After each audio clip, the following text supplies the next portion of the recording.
اعوذ باللہ من الشیطان الرجیم بسم اللہ الرحمن الرحیم۔ حدیث نبوی صلی اللہ علیہ وآلہ وسلم۔ پہلی حدیث، عبداللہ بن عمر رضی اللہ عنہما نے خبر دی کہ وہ اپنی نوجوانی میں جب کہ ان کی بیوی بچے نہیں تھے، نبی کریم صلی اللہ علیہ وآلہ وسلم کی مسجد میں سویا کرتے تھے۔ یہ حدیث صحیح بخاری سے لی گئی ہے اور اس کا نمبر ہے 440۔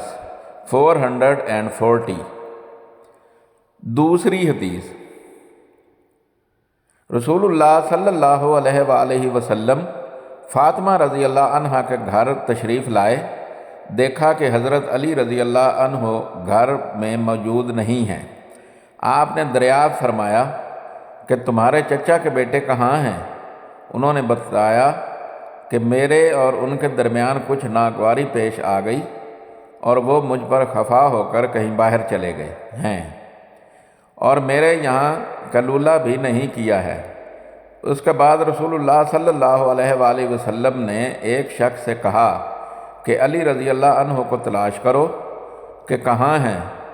وہ آئے اور بتایا کہ مسجد میں سوئے ہوئے ہیں۔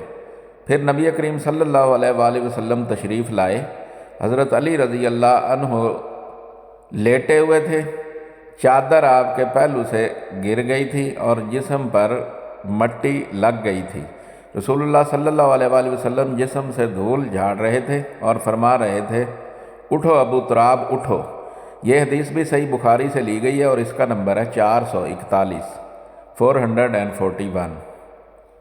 تیسری حدیث، رسول اللہ صلی اللہ علیہ وآلہ وسلم نے فرمایا کہ میں نے 70 اصحاب صفہ کو دیکھا کہ ان میں کوئی ایسا نہ تھا جس کے پاس چادر ہو، فقط تہہ بند ہوتا یا رات کو اوڑھنے کا کپڑا، جنہیں یہ لوگ اپنی گردنوں سے باندھ لیتے۔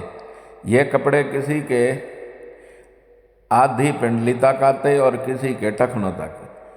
یہ حضرات ان کپڑوں کو اس خیال سے کہ کہیں شرمگاہ نہ کھل جائے اپنے ہاتھوں سے سمیٹتے رہتے تھے۔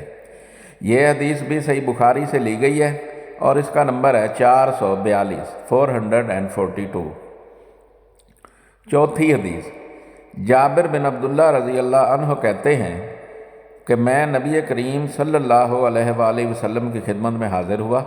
آپ اس وقت مسجد میں تشریف فرما تھے۔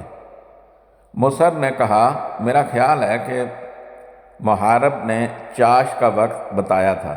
حضور اکرم صلی اللہ علیہ وآلہ وسلم نے فرمایا کہ پہلے 2 رکعت نماز پڑھ، اور میرا حضرت صلی اللہ علیہ وآلہ وسلم پر کچھ قرض تھا جسے آپ نے ادا کیا اور زیادہ ہی دیا۔